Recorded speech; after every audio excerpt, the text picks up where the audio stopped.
എല്ലാവർക്കും സ്വർഗാരോപണ തിരുനാളിൻ്റെ മംഗളങ്ങൾ സ്നേഹത്തോടെ ആശംസിക്കുന്നു. എൻ്റെ പേര് സിസ്റ്റർ റിനി റോസ്. ഞാൻ ആരാധന സന്യാസിനി സമൂഹത്തിലെ ഒരംഗമാണ്. ഞാനിപ്പോൾ താമസിക്കുന്നത് വയനാട്ടിലെ അമ്പലവയൽ മഠത്തിലാണ്. എനിക്ക് മൾട്ടിപ്പിൾ സ്ക്ലീറോസിസ് എന്ന് പറഞ്ഞ ഒരു അസുഖമുണ്ട്. അതുകൊണ്ട് എനിക്ക് തന്നെ നടക്കാനായിട്ട് സാധിക്കുകയില്ല. ഞാൻ പിടിച്ചാണ് നടക്കുന്നത്. എനിക്ക് ഈ അസുഖം തുടങ്ങിയിട്ട് 21 വർഷമായി. എൻ്റെ ചാച്ചൻ മരിച്ചുപോയി. അമ്മച്ചിയും ഞങ്ങൾ 4 മക്കളുമാണുള്ളത്. അതിലും ഞങ്ങൾ 3 പെൺകുട്ടികളാണ്. ഞങ്ങൾ 3 പേര് സിസ്റ്റേഴ്സാണ്. 2 പേര് CMC സഭയിലും ഞാൻ ഇവിടെയും.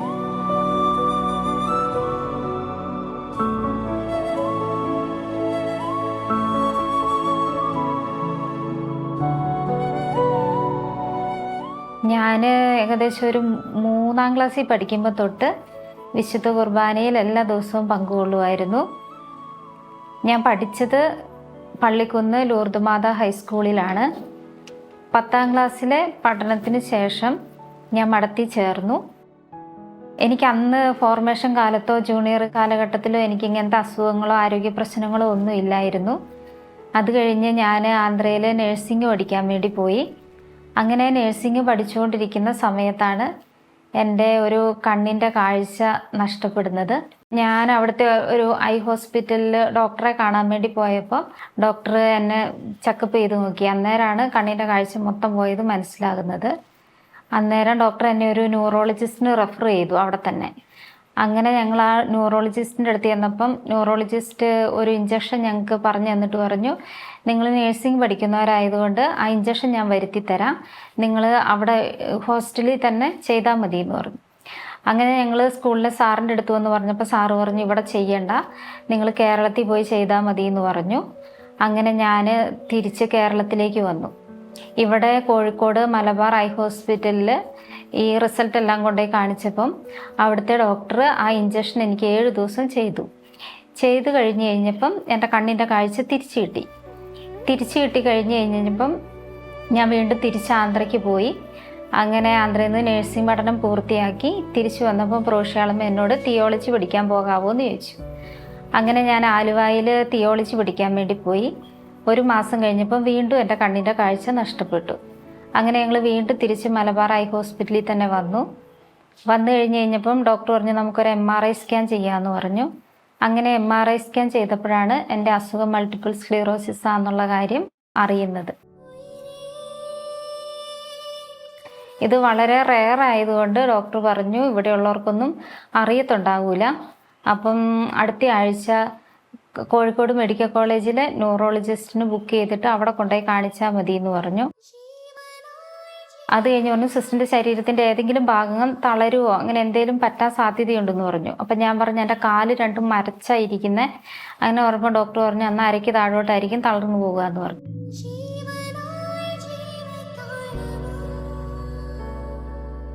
അങ്ങനെ ഞാൻ തിരിച്ച് ദ്വാരകയിൽ ഞങ്ങളുടെ പ്രോഷ്യോസി വന്നു. ഒരു ശനിയാഴ്ച വൈകുന്നേരം എന്നെ ഭയങ്കരമായിട്ട് പനിച്ചു. അത് കഴിഞ്ഞപ്പോൾ എൻ്റെ അരയ്ക്ക് താഴോട്ട് തളർന്നു പോയി. അങ്ങനെ സിസ്റ്റേഴ്സ് എന്നെ വേഗം തന്നെ കൽപ്പറ്റ ഫാത്തിമ ഹോസ്പിറ്റലിൽ എത്തിച്ചു. അവിടെ എത്തിക്കഴിഞ്ഞപ്പം പിന്നെ ഡോക്ടർ പറഞ്ഞു, അയ്യോ ഇത് ഇവിടെ ഒന്നും കാണാത്ത ഒരു അസുഖം, അതുകൊണ്ട് ഞങ്ങൾക്ക് എന്താ ചെയ്യേണ്ടതെന്ന് അറിയത്തില്ല, അങ്ങനെ പറഞ്ഞു. അങ്ങനെ പിറ്റേ ദിവസം രാവിലെ തന്നെ കോഴിക്കോട് നാഷണൽ ഹോസ്പിറ്റലിൽ എത്തിച്ചു. അവിടെ ഞാൻ ഒരാഴ്ച ഇഞ്ചക്ഷനൊക്കെ എടുത്തിങ്ങനെ കിടന്നു, പറ്റ കിടപ്പായിരുന്നു. അത് കഴിഞ്ഞപ്പം ഞാൻ കോമ സ്റ്റേജിലേക്ക് പോയി. അങ്ങനെ കോമ സ്റ്റേജിലെത്തിക്കഴിഞ്ഞ് പിന്നെ ആ ഹോസ്പിറ്റലിലുള്ളവർക്ക് എന്നെ ഒന്നും ചെയ്യാൻ പറ്റില്ല എന്ന് പറഞ്ഞു കഴിഞ്ഞപ്പം എന്നെ കോഴിക്കോട് തന്നെ ബേബി മെമ്മോറിയൽ ഹോസ്പിറ്റലിലേക്ക് മാറ്റി. അവിടെ ഞാൻ ICUവിലായിരുന്ന സമയത്ത് എൻ്റെ തല ഓപ്പൺ ചെയ്യാമെന്ന് ഡോക്ടേഴ്സ് തീരുമാനിച്ചു. അന്നേരം ഒരു ഫിസിഷ്യൻ പറഞ്ഞു, ഇപ്പം ചെയ്യേണ്ട, ഒരു 24 hours കഴിഞ്ഞ് കഴിഞ്ഞിട്ട് നമുക്ക് ചെയ്യാം, ചിലപ്പം ബോധം തെളിയാൻ വഴിയുണ്ടെന്ന് പറഞ്ഞു. അങ്ങനെ എന്നെ അങ്ങനെ തന്നെ കിടത്തി. ആ സമയത്ത് ഞാൻ ആ കോമ സ്റ്റേജിലായിരിക്കുന്ന സമയത്ത് ഞാനിങ്ങനെ കണ്ടതാണ്, ഞാനിങ്ങനെ പോവുകയാണ്. എൻ്റെ മുമ്പിൽ കുറേ മനുഷ്യരിങ്ങനെ പോകുന്നു. ഇത്രയും തലമുടിയുണ്ട്, നല്ല നരച്ച തലമുടി. പക്ഷെ ആരുടെയും മുഖം എനിക്ക് കാണത്തില്ല. നല്ല ജുബയൊക്കെ ഇട്ട നല്ല മനുഷ്യരാണ്, ഒത്തിരി ഹൈറ്റൊക്കെ ഉള്ള മനുഷ്യരാണ്. അവരിങ്ങനെ അവരുടെ കയ്യിൽ ഓരോ ഒട്ടകമുണ്ട്. എന്നിട്ട് അവരിങ്ങനെ പോവുക, അവരുടെ പുറകെ ഞാനും പോയി. അങ്ങനെ പോയി ഒരു സ്ഥലം എത്തിക്കഴിഞ്ഞ് കഴിഞ്ഞപ്പം കാണാൻ നല്ല ഭംഗിയുള്ളൊരു സ്ഥലം. അപ്പോൾ അവിടെ എത്തിയപ്പോൾ ഞാൻ ആ സ്ഥലത്തേക്ക് തിരിഞ്ഞു നോക്കി. ഞാൻ പിന്നെ ഇവരെ നോക്കിയപ്പോഴത്തേന് ഇവരെ കാണുന്നില്ല. അത് കഴിഞ്ഞ് ഞാൻ പിന്നെ ആ പുഴ പോലത്തെ സ്ഥലത്തുനിന്ന് കയറി ഞാനിങ്ങനെ കാണുവാണ്, മാതാവും കുറേ മാലാഖമാരും കൂടെ ഓടി വരിക.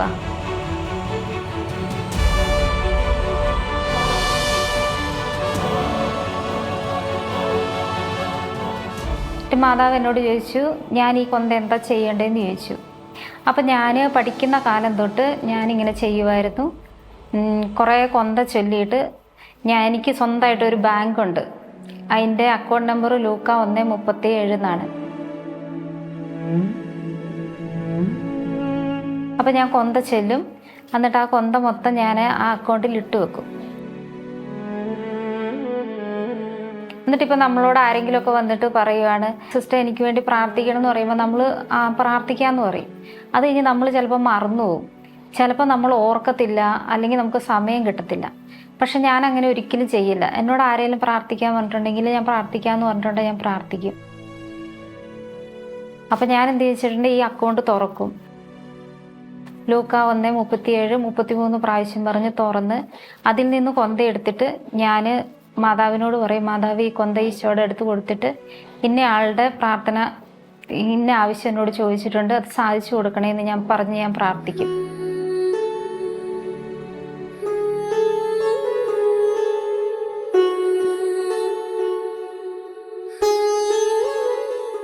അങ്ങനെ ഞാൻ ചെയ്യുമായിരുന്നു.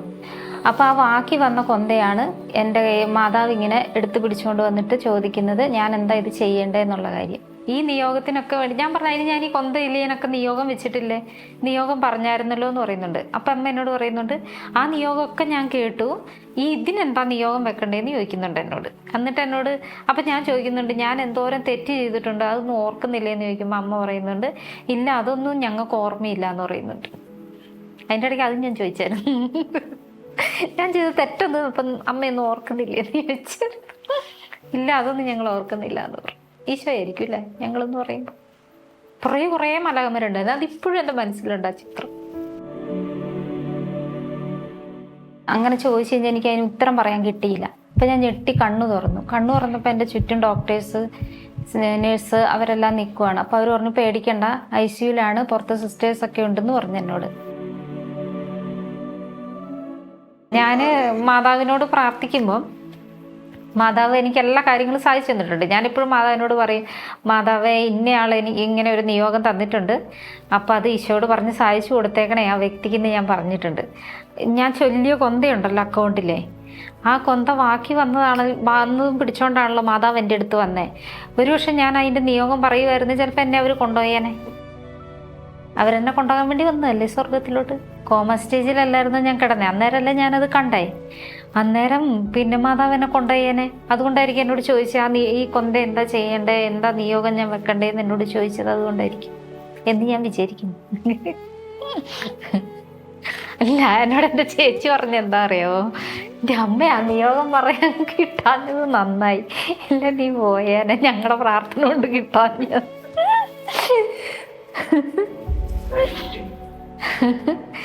അവർ പുറത്തുനിന്ന് പ്രാർത്ഥിക്കുവാണല്ലോ, എങ്ങനെയാലും തിരിച്ചു പറഞ്ഞേന്ന്, അതാ നിനക്ക് നിയോഗം പറയാൻ കിട്ടാൻ.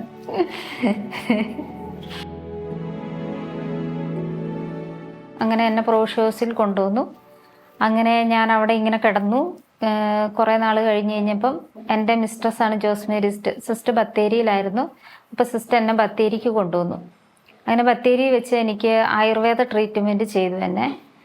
അത് അതിൻ്റെ ഒപ്പം തന്നെ ഡോൺ ബോസ്കോയിലെ ഒരു ജോയി അച്ഛൻ NLP എന്ന് പറഞ്ഞ ഒരു ട്രീറ്റ്മെൻറ്റ് ചെയ്തു. അതുവഴി എനിക്ക് കണ്ണിൻ്റെ കാഴ്ചയും തിരിച്ചു കിട്ടി. പിന്നെ എനിക്ക് സെൻസേഷൻ ഇല്ലായിരുന്നു, അത് തിരിച്ചു കിട്ടി. അത് കഴിഞ്ഞ് ബത്തേരി ഞാനായിരിക്കുമ്പോൾ തന്നെ 2 അച്ഛന്മാർ ആ വഴി വന്നു.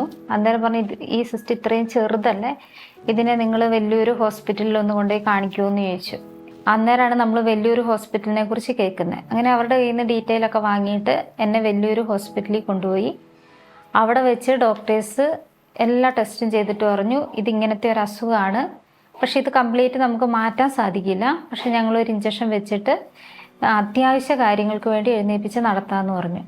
അങ്ങനെ അവർ മീതേൽ പെട്ടിസോൺ എന്ന് പറഞ്ഞ ഇഞ്ചക്ഷൻ സ്റ്റാർട്ട് ചെയ്തു. അങ്ങനെ ഞാനിപ്പം പിടിച്ച് മെല്ലെ മെല്ലെ നടക്കും.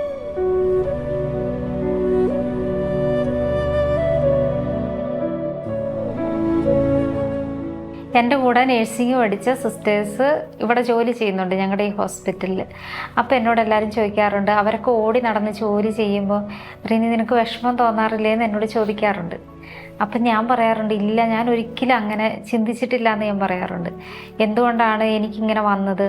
അവരെല്ലാം ഓടി നടന്ന് ജോലി ചെയ്യുവാണല്ലോ, അങ്ങനെ ഞാൻ ഒരിക്കലും ചിന്തിച്ചിട്ടില്ല.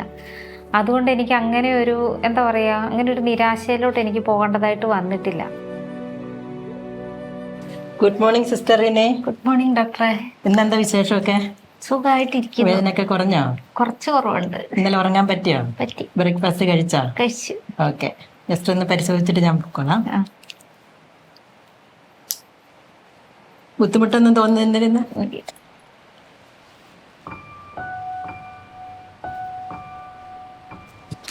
കാലുകളുടെ വേദനയൊക്കെ കുറവുണ്ട് ഇന്ന്? കുറച്ച് കുറവുണ്ട്. ഇന്നലെ ഗുളിക എടുത്തിരുന്നോ? ഭക്ഷണം വിശ്രമമൊക്കെ ശ്രദ്ധിക്കണം കേട്ടോ. ഞാൻ sister doctor Anita SABS, Ambalavayal saint Martin ഹോസ്പിറ്റലിൽ ഗൈനക്കോളജിസ്റ്റ് ആയിട്ട് ജോലി ചെയ്യുന്നു. ഞാൻ സിസ്റ്റർ റിനിയുടെ കൂടെ വർഷങ്ങളായിട്ട് ഇവിടെ ഒന്നിച്ചു തന്നെയാണ്. സിസ്റ്റർ റിനിക്ക് മൾട്ടിപ്പിൾ സ്ക്ലീറോസിസ് എന്ന ഒരു മാരകമായ രോഗമാണ്. വളരെ റെയർ ആയതിനാൽ തന്നെ ഈ രോഗം കണ്ടുപിടിക്കാൻ തന്നെ ബുദ്ധിമുട്ടിയിരുന്നു. 1,00,000-ൽ 5 മുതൽ 200 വരെ പേർക്ക് മാത്രം ബാധിക്കുന്ന ഒരു വെരി റെയറായ രോഗമാണ് ഇത്. ഇത് പ്രധാനമായും നമ്മുടെ കേന്ദ്ര നാഡീവ്യൂഹത്തെയും, അതായത് തലച്ചോറിനെയും സുഷുപ്ന നാഡി ഒക്കെയാണ് ബാധിക്കുന്നത്. അതിനാൽ തന്നെ ഇതിൻ്റെ പ്രധാന ലക്ഷണങ്ങൾ കാഴ്ചക്കുറവ്, അമിതമായ ക്ഷീണം, ശരീര ബലക്കുറവ്, നടക്കുമ്പോൾ ബാലൻസ് കുറവ്, ഇവയൊക്കെയാണ്. 2007-ൽ സിസ്റ്റർ റിനിക്ക് കണ്ണിന് കാഴ്ച മങ്ങൽ അനുഭവപ്പെട്ടതോടെയാണ് ഈ രോഗത്തിൻ്റെ ലക്ഷണങ്ങൾ സിസ്റ്ററിൽ പ്രത്യക്ഷമായി തുടങ്ങിയത്. 2007-ൽ മലബാർ ഐ ഹോസ്പിറ്റലിൽ കണ്ണ് ഡോക്ടറെ കാണിക്കാൻ പോകുമ്പോൾ ഞാനും കൂടെ ഉണ്ടായിരുന്നു. സിസ്റ്റർ ഓർക്കുന്നുണ്ടതല്ലേ, നമ്മളൊരു ദിവസം മഴയത്ത് പോയത്. അതിനുശേഷം സിസ്റ്ററിന് കാലുകൾക്ക് ബലം നഷ്ടപ്പെട്ടു, നടക്കാൻ വയ്യാതായി. പരിപൂർണമായും ചികിത്സിച്ച് ഭേദപ്പെടുത്താൻ വയ്യാത്ത ഒരു രോഗമാണിത്. അതിനാൽ തന്നെ കോർട്ടിക്കോസ്റ്റീറോയിഡ്, ഇഞ്ചക്ഷൻ, ഫിസിയോതെറാപ്പി തുടങ്ങിയവയിലൂടെ മാത്രം ഇതിൻ്റെ തീവ്രത കുറയ്ക്കാൻ മാത്രമേ നമുക്ക് പറ്റുകയുള്ളൂ. സിസ്റ്റർ ഇവിടെ ദിവസവും ഫിസിയോതെറാപ്പി ചെയ്തുകൊണ്ടും ഇടയ്ക്ക് കൊണ്ടുപോയി ഇഞ്ചക്ഷനൊക്കെ കൊടുക്കുന്നത് കൊണ്ട് മാത്രം അനുദിന ജീവിതാവശ്യങ്ങൾ സിസ്റ്റർ നിർവഹിച്ചു പോകുന്നു. പിടിച്ച് നടന്ന് എല്ലാ ദിവസവും വിശുദ്ധ കുർബാനയ്ക്ക്, ചാപ്പലിലും പ്രാർത്ഥനയ്ക്കും ഒക്കെ എത്താറുണ്ട്.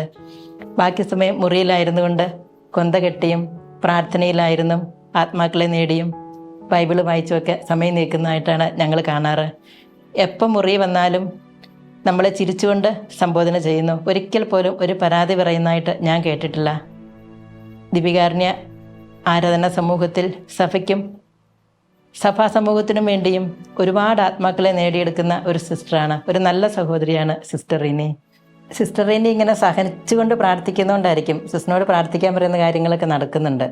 അന്ന് ഞാനൊരു ചേച്ചിയുടെ കാര്യം പറഞ്ഞില്ലായിരുന്നോ, ഒരു മോളുടെ കാര്യം പ്രാർത്ഥിക്കാൻ, അതവർ സാധിച്ചു എന്ന് വന്ന് പറഞ്ഞായിരുന്നു.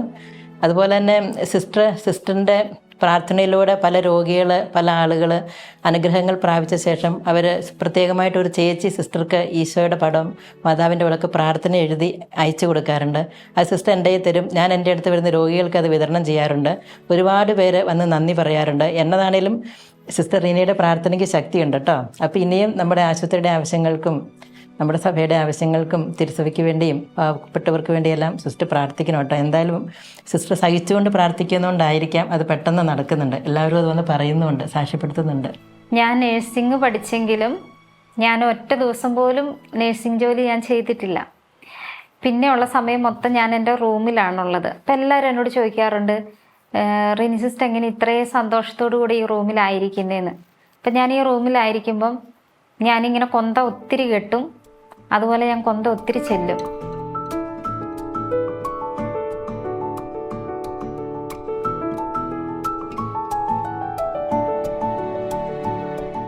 അപ്പം എന്നോട് ഓരോരുത്തർ പ്രാർത്ഥനാ സഹായം ചോദിക്കുമ്പോൾ ഞാൻ അവരുടെ ആ നിയോഗത്തിന് വേണ്ടി ഞാൻ പ്രാർത്ഥിക്കും.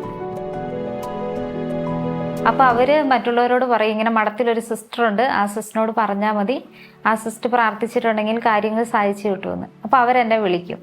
അപ്പം ഞാൻ അവർക്ക് വേണ്ടിയും പ്രാർത്ഥിക്കും. അതാണ് ഞാനിപ്പോൾ ഈ മുറിയിലിരുന്ന് ചെയ്യുന്നത്. അതാണ് ഞാൻ മുറിയിലിരുന്നുകൊണ്ട് ചെയ്യുന്ന ഒരു മിഷൻ പ്രവർത്തനം എന്ന് പറഞ്ഞത്. സിസ്റ്റർ, മോളുടെ എക്സാമിൻ്റെ റിസൾട്ട്, +1 റിസൾട്ടേ ബുധനാഴ്ച വരുവേ. പുള്ളി ഭയങ്കര ടെൻഷനിലാണ്. സിസ്റ്റർ ഒന്ന് മോൾക്ക് വേണ്ടി പ്രാർത്ഥിച്ചേക്കണേ. അവൾക്ക് സങ്കടമില്ലാത്ത രീതിയിലുള്ള മാർക്ക് തരണേന്ന് പ്രാർത്ഥിക്കണേ സിസ്റ്റർ. ഞാൻ പ്രാർത്ഥിക്കാട്ടോ, തീർച്ചയായിട്ടും പ്രാർത്ഥിക്കണേ സിസ്റ്റർ. എനിക്ക് വയ്യ സിസ്റ്റർ, എനിക്ക് ടെൻഷൻ, എൻ്റെ അവസ്ഥ അറിയാമല്ലോ. എല്ലാ രീതിയിലും ഞാൻ പ്രശ്നത്തിലേക്ക് ഇങ്ങനെ പോയിക്കൊണ്ടിരിക്കുന്നു. എത്ര നാൾ മുതൽ ഞാനിങ്ങനെ കടന്ന് അലയണതാണ്. സിസ്റ്റർ പ്രാർത്ഥിക്കണേ. തീർച്ചയായിട്ടും ഞാൻ പ്രാർത്ഥിക്കാം കേട്ടോ. എന്തേലും ഇത്ര എത്തിയില്ലേ, എന്താണേലും ഒരു വഴി കാണിച്ചു തരൂ കേട്ടോ. വിഷമിക്കൊന്നും വേണ്ട.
ഏറ്റവും ആദ്യം എൻ്റെ ശരീരം തളർന്നു പോയപ്പോൾ എനിക്ക് ശരിക്കും ഭയങ്കരമായിട്ട് സങ്കടം വന്നു.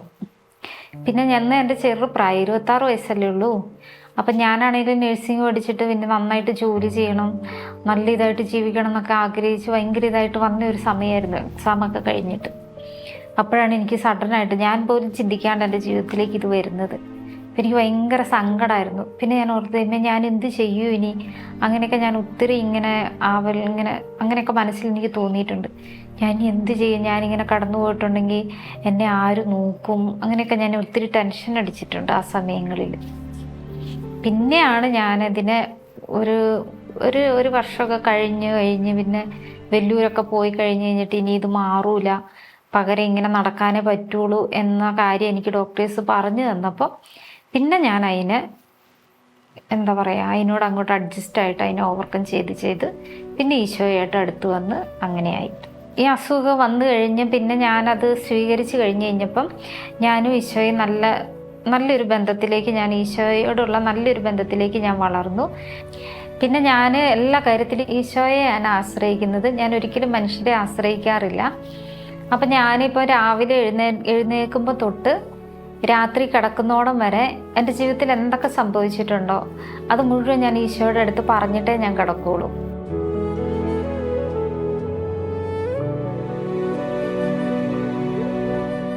പിന്നെ എനിക്ക് നല്ല വേദനയുണ്ട്, എൻ്റെ നടുവൊക്കെ ആണെങ്കിലും നല്ല വേദനയാണ്. പക്ഷെ ഞാൻ എപ്പോഴും ചിന്തിക്കുക, ഈശോയ്ക്ക് എന്തോരം വേദനയുണ്ടായിരുന്നു, അതിൻ്റെ ഒരു ചെറിയതല്ലേ ഉള്ളൂ എന്നോർത്ത് ഞാനത് സന്തോഷപൂർവ്വം സഹിക്കാറുണ്ട്. ചിലപ്പോൾ ഞാനിങ്ങനെ അടിച്ചിങ്ങനെ വീഴാറൊക്കെയുണ്ട്. അപ്പം ഞാൻ ചിലപ്പോൾ ഈശോയോട് പറയും, ഒന്നേ എനിക്ക് നടുവേദനയാണ്, അതിൻ്റെ കൂടെ എന്തിനാ ഈശോയെ എന്നെ വീഴുമ്പോൾ ഭയങ്കര വേദനയാണല്ലോ എന്ന് പറയും. പിന്നെ ഞാൻ പറയും, എന്നാലും സാരമില്ല ഈശോയെ, ഈശോയുടെ പുറത്ത് ചമ്മട്ടി കൊണ്ട് അടിച്ച അത്രയും വേദന ഇല്ലല്ലോ എൻ്റെ നടുവേദനയ്ക്കെന്ന് ഞാൻ പറയാറുണ്ട്. ഞാൻ കുറേ പ്രാവശ്യം വീണിട്ടുണ്ട്, നടക്കുന്ന വഴിക്കൊക്കെ ഞാൻ വീണിട്ടുണ്ട്. പക്ഷേ എനിക്ക് ആ വേദനകളൊന്നും ഒരു പ്രശ്നമല്ല. പിന്നെ ഞാൻ ഈ കമ്പിയെ പിടിച്ചും ഭിത്തിയെ പിടിച്ചൊക്കെ നടക്കുമ്പം ഞാൻ എപ്പോഴും പ്രാർത്ഥിക്കുക, ഞാൻ എൻ്റെ ഈശോയുടെ കൈ പിടിച്ചാൽ നടക്കുന്നതെന്നുള്ളതാണ്. അങ്ങനെ ഈശോയായിട്ട് എനിക്ക് നല്ലൊരു ബന്ധമുണ്ട്, ഞങ്ങൾ നല്ലൊരു കൂട്ടുകാരെ പോലെയാണ്. അതുകൊണ്ടൊക്കെ ആയിരിക്കും മറ്റുള്ളവർക്ക് വേണ്ടി പ്രാർത്ഥിക്കുകയും പെട്ടെന്ന് തന്നെ കാര്യങ്ങളൊക്കെ എനിക്ക് സാധിച്ചു കിട്ടാറുണ്ട്. അപ്പോൾ ഇപ്പം എനിക്ക് എന്തെങ്കിലും ഒരു സാധനം ആവശ്യമുണ്ടെങ്കിൽ ഞാൻ ഈശോയോട് പറയുക, എന്നാലും ഈശോയെ എനിക്ക് ഇങ്ങനെ ഒരു സാധനം വേണമായിരുന്നു എന്ന് ഞാൻ പറയുവാണെങ്കിൽ ഈശോ എനിക്ക് ആരെങ്കിലും വഴി, ഞാൻ ചിലപ്പോൾ അറിയത്ത് പോലും ഇല്ലാത്ത മനുഷ്യരായിരിക്കും, എൻ്റെ അടുത്ത് വന്നിട്ട് ചോദിക്കും, അല്ലെ ഫോൺ വിളിച്ച് ചോദിക്കും, റിനീസിന് എന്തെങ്കിലും സാധനം വേണോ, ഞങ്ങൾ വരുന്നുണ്ട്, എന്താ കൊണ്ടുവരേണ്ടതെന്ന് ചോദിച്ചിട്ട് ആ സാധനം തന്നെ എനിക്ക് ഒരു 2 ദിവസത്തിനുള്ളിൽ കിട്ടാറുണ്ട്. ഒരു ദിവസം ഞാനിങ്ങനെ ആഗ്രഹിച്ചു, എനിക്കൊരു ബിരിയാണി വേണമായിരുന്നു, അതും കടയിലെ തന്നെ ബിരിയാണി വേണമായിരുന്നു എന്ന് പറഞ്ഞു. അത് ഒരു ദിവസം കഴിഞ്ഞപ്പോൾ ഒരു കൊച്ചെന്നെ വിളിച്ചിട്ട് പറഞ്ഞു, സിസ്റ്റർ ഞങ്ങൾ അങ്ങോട്ട് വരുന്നുണ്ട് കേട്ടോ, ഉച്ചയ്ക്ക് ഫുഡ് മേടിക്കണ്ടാന്ന്.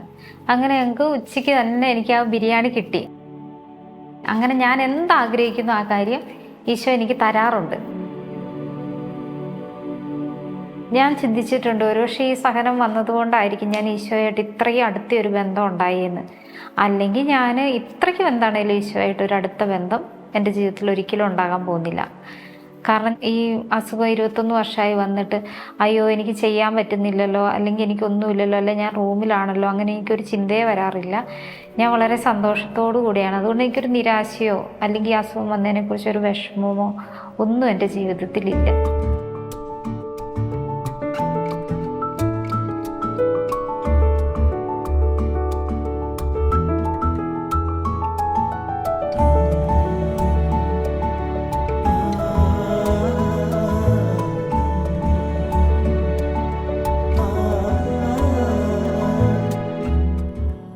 കൊന്ത ഞാൻ എല്ലാ ദിവസവും തന്നെ കെട്ടാറുണ്ട്. മിക്ക ദിവസങ്ങളിലും ഒരു ദിവസം ഞാൻ 5 കൊന്തയെങ്കിലും കെട്ടിയിരിക്കും. ഇനി എനിക്ക് ഫ്രീ ടൈം ഉണ്ടെങ്കിൽ ഞാൻ 10, ഇപ്പം സൺഡേ ഒക്കെ ആണെങ്കിൽ എനിക്ക് ഫിസിയോതെറാപ്പി കാര്യങ്ങളൊന്നുമില്ല, അപ്പോൾ എനിക്കൊരു 10 കൊന്തയെങ്കിലും കെട്ടാൻ പറ്റും.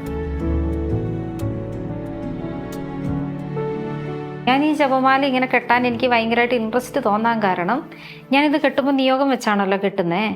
അന്നേരം എന്നോട് പറഞ്ഞ ആൾ ഇന്ന കാര്യത്തിന് വേണ്ടി പ്രാർത്ഥിക്കണം എന്ന് പറഞ്ഞിട്ട് ഞാനത് കെട്ടുമ്പോൾ അയാൾ എന്നെ വിളിച്ചിട്ട് പറയുകയാണ്, റിനീസിൻ്റെ എൻ്റെ ആ നിയോഗം സാധിച്ചു കിട്ടുമോ എന്ന് പറയുമ്പോൾ എനിക്ക് ഭയങ്കര സന്തോഷമാണ്. അപ്പോൾ വീണ്ടും ഞാനിത് കെട്ടാനായിട്ട് എനിക്ക് വീണ്ടും ഭയങ്കര സന്തോഷമാണ്. എത്ര വേദനയുണ്ടെങ്കിലും അത് ഞാൻ മറക്കും.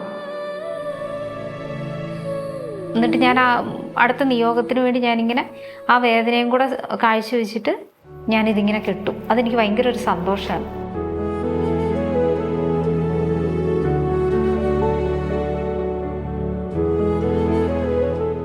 ഇപ്പം എൻ്റെ അക്കൗണ്ടിൽ 1000 കൊന്തകളുണ്ട്. അപ്പം ചിലരെന്നോട് ചോദിക്കും, അതിൽ നിന്ന് കടം തരാമോ എന്ന് ചോദിക്കും. പക്ഷെ ഞാൻ കൊടുക്കൂല. അത് നമുക്ക് സ്വന്തമായിട്ട് ഉണ്ടാക്കാവുന്നതേ ഉള്ളൂ. നമുക്ക് സ്വന്തം, അത് ഞാൻ എൻ്റെ മനസ്സിലുണ്ടാക്കിയേക്കുന്ന ഒരു അക്കൗണ്ടാണത്. അപ്പം നമുക്ക് എല്ലാവർക്കും ഉണ്ടാക്കാം. നമ്മളിപ്പോൾ നമ്മുടെ നിയോഗാർത്ഥം കുറേ കൊന്ത ചെല്ലുന്നു, അല്ലാണ്ട് നമ്മൾ വെറുതെ ഇരിക്കുമ്പോൾ നമ്മൾ കൊന്ത ചെല്ലണം. നിയോഗം ഇല്ലാണ്ട് കൊന്ത ചെല്ലിയിട്ട് അത് ആ അക്കൗണ്ടിൽ ഇട്ട് വെച്ചാൽ മതി. മാക്സിമം എന്നോട് ഇന്നേ ദിവസം അല്ലെങ്കിൽ ഇന്നലെ രാത്രിയിൽ അങ്ങനെ എന്നോട് പ്രാർത്ഥിക്കാൻ പറഞ്ഞവർക്ക് വേണ്ടി ഞാൻ എന്താണേലും ഇന്നത്തെ ദിവസം പ്രാർത്ഥിക്കും. പിറ്റേ ദിവസം ഞാൻ കുറേ ദിവസത്തേക്ക് അത് നീട്ടി വെക്കത്തില്ല. പിന്നെ നമുക്ക് എന്തെങ്കിലും ആവശ്യം വരുമ്പോൾ നമുക്ക് കൊന്തയൊന്നും ചിലപ്പോൾ ചില ദിവസം നമുക്ക് കൊന്ത ചെല്ലാനൊരു മൂടുണ്ടാവില്ല. ഞാൻ കുറേ പേരോട് ചോദിച്ചിട്ടുണ്ട്, ഇങ്ങനെ ഇത്രയും വേദന വരുമ്പം നിങ്ങളൊക്കെ പ്രാർത്ഥിക്കാറുണ്ടോ എന്ന് ഞാൻ ചോദിച്ചിട്ടുണ്ട്. അപ്പോൾ എന്നോട് പറഞ്ഞിട്ടുണ്ട്, ഇല്ല റിനി നമ്മൾ പ്രാർത്ഥിക്കാറില്ല എന്ന് പറഞ്ഞിട്ടുണ്ട്. നമുക്ക് പ്രാർത്ഥിക്കാൻ പറ്റൂല. ഭയങ്കര വേദന വരുമ്പോൾ നമ്മൾ ഭയങ്കര ഇറിറ്റേഷൻ ആയിരിക്കും. അല്ലെങ്കിൽ നമ്മൾ അത്ര വിശുദ്ധരൊക്കെ അങ്ങനെ പ്രാർത്ഥിച്ചിട്ടുണ്ടെന്ന് കേൾക്കും. അത്ര ഇത് എത്തിയിട്ടുണ്ടെങ്കിൽ നമുക്ക് ചിലപ്പം പ്രാർത്ഥിക്കാൻ പറ്റുമായിരിക്കും. നോർമൽ ആകുമ്പോൾ നമുക്ക് പ്രാർത്ഥിക്കാൻ പറ്റും. നമ്മുടെ ഒരു നോർമൽ ഇതിലെ പെയിൻ ആണെങ്കിൽ എല്ലാ ദിവസവും നമ്മൾ ഇതാകുന്ന ഒരു പെയിൻ ആണെങ്കിൽ നമുക്ക് പ്രാർത്ഥിക്കാൻ പറ്റും. അല്ലാണ്ട് നമുക്ക് എക്സ്ട്രാ ഓർഡിനറി ആയിട്ടൊരു പെയിൻ വരുമ്പോൾ നമ്മളെ കൊണ്ട് പറ്റൂല അത് ചെയ്യാനായിട്ട്. അങ്ങനെയുള്ള സമയത്ത് ആ അക്കൗണ്ടിൽ കയറിയിട്ട് ആ കൊന്ത എടുത്തിട്ട് മാതാവിന് കാഴ്ചവെച്ചിട്ട് ഈശോയോട് പ്രാർത്ഥിക്കാൻ പറഞ്ഞാൽ മതി. അതിന് ഞാൻ കണ്ടെത്തിയ ഒരു ഒരു സൂത്ര വഴി, അത്രേ ഉള്ളൂ. പിന്നെ മാലാഖമാരോട് ഞാൻ എന്നും പ്രാർത്ഥിക്കാറുണ്ട്. ഞാൻ എൻ്റെ ചൊവ്വാഴ്ച ദിവസത്തെ വിശുദ്ധ കുർബാന ഞാൻ എൻ്റെ കാവൽ മാലാഖമാർക്ക് വേണ്ടിയാണ് കാഴ്ചവെക്കുക. അപ്പം കാവൽ മാലാഖമാരോട് ഞാൻ എന്നും പറയാറുണ്ട്, എൻ്റെ കാവൽ മാലാഖയെ എന്നെ നിലത്ത് വീഴിക്കരുത്. വീണ് കഴിഞ്ഞിട്ടുണ്ടെങ്കിൽ എനിക്ക് എഴുന്നേറ്റ് വരാൻ ഭയങ്കര ബുദ്ധിമുട്ടാണ്. അപ്പം ഞാൻ എന്നും എൻ്റെ കാവൽ മാലാഖമാരോട് ഞാൻ പ്രാർത്ഥിക്കാറുണ്ട്. അതുകൊണ്ട് അവരെന്നെ വീഴാണ്ട് മാക്സിമം എന്നെ താങ്ങി നിർത്താറുണ്ട്. ഇടയ്ക്കൊക്കെ ഞാൻ വീണിട്ടുണ്ടെങ്കിൽ തന്നെ എനിക്ക് എഴുന്നേക്കാനുള്ള ശക്തി തരാറുണ്ട്.